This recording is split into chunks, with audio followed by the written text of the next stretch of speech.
Hello folks, welcome to my YouTube channel Watercolor Impressions. This week we are going to learn how to paint Long Street, and this reference was taken in Eglinton Square.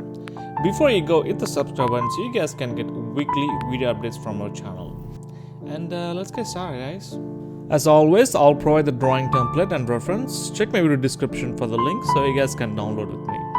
So the first thing I'm trying to block in is the street, and I'm also creating some zigzag lines so that it takes us to into the painting. And I also create like this S or C curve composition in our painting. So even though the reference is kind of like skewed and distorted, so we have to arrange in such a way that it sits on our composition. As a painter, you're telling a story, and you also have to arrange your shapes in such a way that it conveys your story and your vision in your painting. So that's what I'm trying to do. I'm trying to block in the big shapes first, then I'm trying to put the details wherever it goes. And this also acts as a map for our painting to put down our wash, then we can go from there. As for drawing goes, don't try to draw from your head and draw from what you're looking. When I started drawing or painting, I also had a difficulty of people tend to draw from their head, and we tend to not look what is in front of us. Even though there is a couple of mistakes I've done this drawing, but I have hidden in such a way that it's not visible. So let's finish this drawing and let's put down our wash and let's get this started. I went ahead and finished the drawing, and once I started putting the first wash, I felt that this painting going to be looking super flat. There's no interesting subjects in there. So as a painter, we have to make our painting look interesting, and we have to convey a story, and let's see what watercolor can offer, and let's go from there. So I put on my first sky wash. Always, every painting I start with Cobalt Blue. And I also put a little bit of warm colors in the middle, just show the white sky.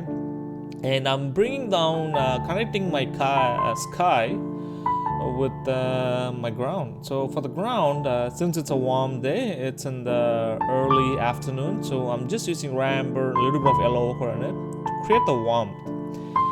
As it comes down, there's a little bit of cooler colors in there, so I'm just going to throw some cooler colors and a darker pigment, and we can also put some street lines, so that helps us to create some lead in for us.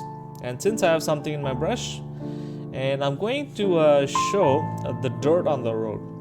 So wherever a car goes, and you can see it also looks like act as a directional lines in our road. And as you can see, as soon as we put the sky and the road, the old painting looked a little bit different.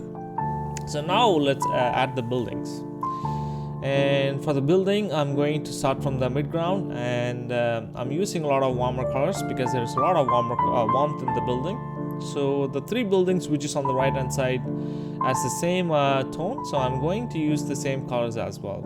For the warmer colors, I usually use amber, burnt amber, and a little bit of yellow ochre in it, and either one of it works. Sometimes I use burnt sienna, depends on the building color, but like you can see, this colors all looked a little bit warm, so I'm mixing a lot of warm colors in my palette.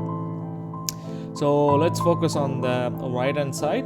So I'm going to add a lot of cool colors because that's going to be far in the midground.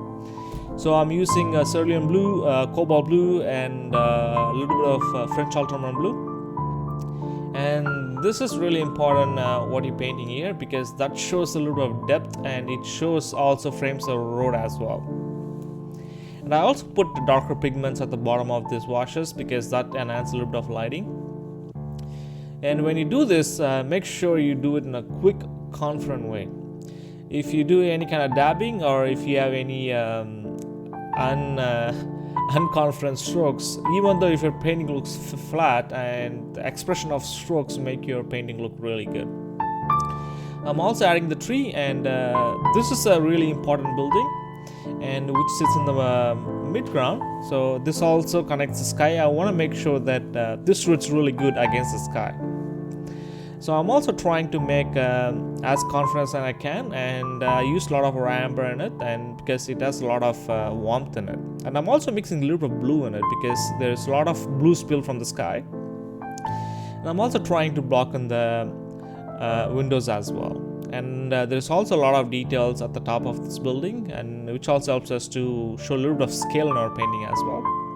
And I'll connect that shape to our midground what we painted now. And sometimes when you paint trees, and it's really hard to get the edges on the trees. So what I do is I paint the tree color, the base color, and I use tissue paper, and I just dab it to create that loose edges in my trees.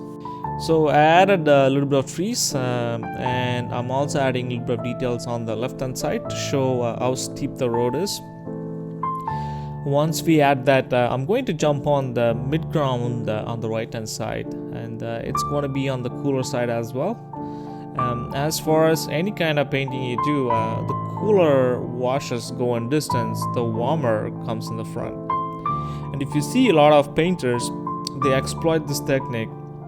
If they're painting distance, they use a lot of cool colors. When it comes to foreground, they use a lot of warmer colors. There's also a detail which is happening on the midground. I don't know what it is. I will just block it in such a way that it's just a bunch of shapes.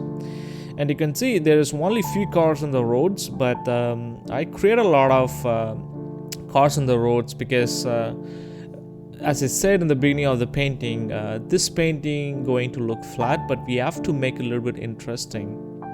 So I'm going to try to add a lot of cars. You could see at least I added like 8 cars, but let's see, we might add a lot of cars, at the end of the day.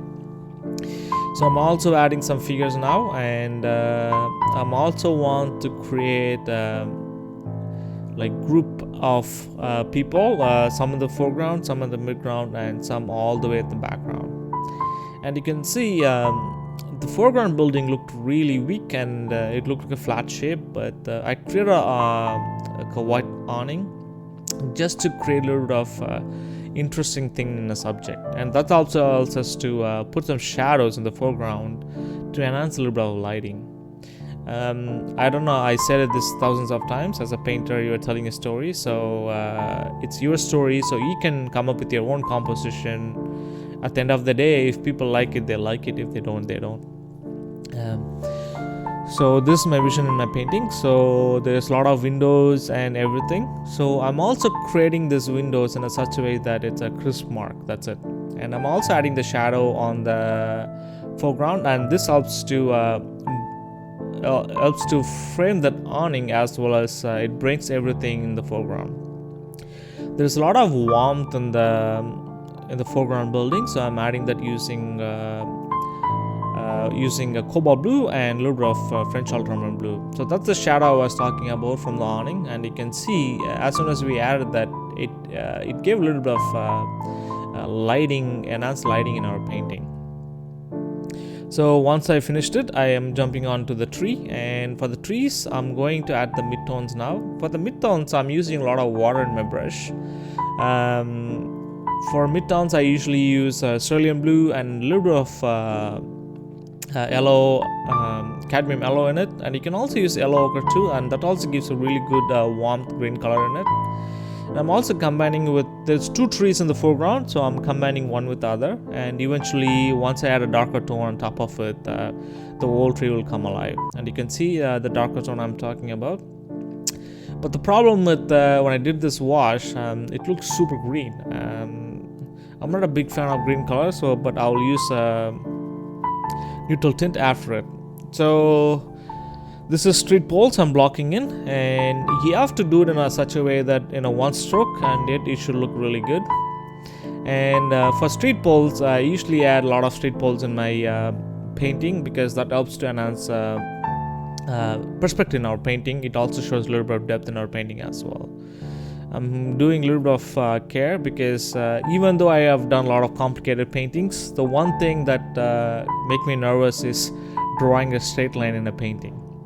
And I left some white beads for certain things in my painting as well. And as soon as we added this pole, you could see there's a foreground, there's a midground, and there's a background. everything came alive. There is a magic to every painting that makes the painting come alive. What I'm talking about is shadows. So I was listening to one of a painter, and he said, whenever you paint light and shadows. Don't paint anything else. The whole painting will come alive. And that statement is really true. Once you paint and light and shadows in any painting, the whole painting will look what it is. It's in your reference. So this is a foreground shadow, and which makes the light pole, sits on a 3D space. And I try to be neat with these shadows, but whenever you try to be neat and you won't make like crisp lines. So when you try to be dirty, and it does look really good.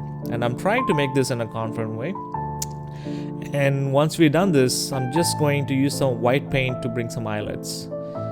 Whenever you use white paint, use it sparingly, and because people tend to overdo it, and I tend to overdo it too, but that's the advice I give to myself every time. Because the main important thing in your painting is your major shapes, the buildings, the cars, the other tertiary details like street poles and everything. So every painting I do, I usually use the tape, and which helps to create this white edges. Watercolor desperately need that white edge, so I added that. Once you take off, it shows how the painting gonna look like. There's a couple of things I put it in the foreground. I might regret it in future, but now so be it. And now it's your turn. Take my drawing template and reference, and let's see what you can come up with. Thanks again for watching this how to paint long street in watercolors with me. Let me know what you guys think about this video in the comment section. If you want me to cover any of the subjects in watercolors, write me at watercolorimpressions@gmail.com or comment below. Before you go, hit the subscribe button so you guys can get weekly video updates from our channel. And please do share with your friends and family. And good luck with your painting, folks.